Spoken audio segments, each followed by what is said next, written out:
Greetings everyone and welcome back to another Starship Review. Today we're going to take a look at the Buran Dreadnought cruiser. Despite coming out in 2019, I somehow shamefully neglected to put this in my top C-Store ship list.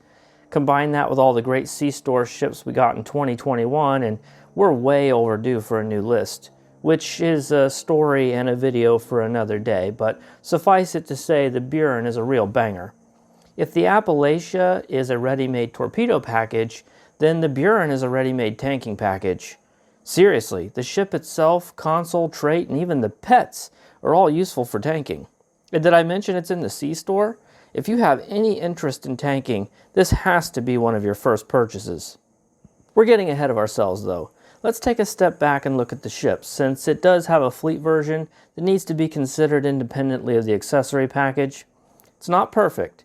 The 4-3-2-2-1 layout is a bit awkward, but when it comes to the stuff that really matters, a full command specialization, ample science seating, and enough tactical to slot the important stuff, well, even if you would prefer higher ranks, she's got it where it counts.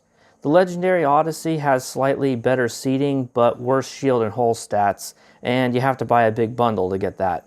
For 30 bucks, this is as good as it gets, and it can compete with other premium tanks. What about the trait? Unified Engineering.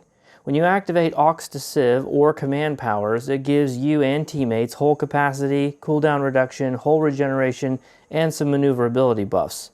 It's a pretty potent support trait that can be used on a tank or a support build and finds its way into high-end builds. The console Ion Storm Generator was made for tanking. It gives you hold and shield capacity as passives, and the clicky does a point-blank AoE damage effect that grants 500% extra threat while active if you have threatening stance on. Again, this console finds its way into high-end builds. The pets, Class C shuttlecraft, aren't the most popular, but they are among a very small set of hangar pets that doesn't have a torpedo, making them a good choice for torpedo builds, tank builds, and support builds that don't want to steal concentrate firepower procs from other players.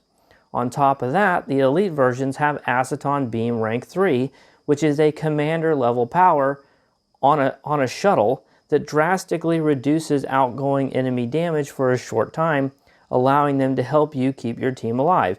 It's sort of like they all have a little micro suppression barrage on them.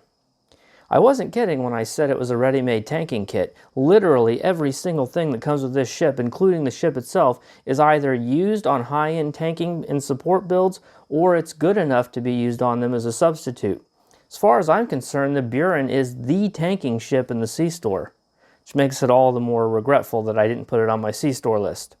So the ratings probably feel like a formality at this point, effortlessly taking 5 stars for the meta.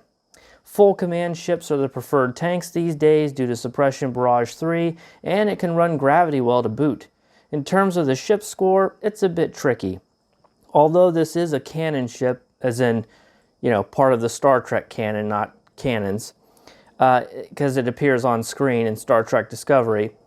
It was the ship that the real Lorca commanded before being replaced by his Mirror Universe counterpart, and then of course there's a mirror version as well, but we don't really see that much of it in the show, so we don't have a lot to go off of to determine whether, it meets up with the expectations of what we saw on the screen.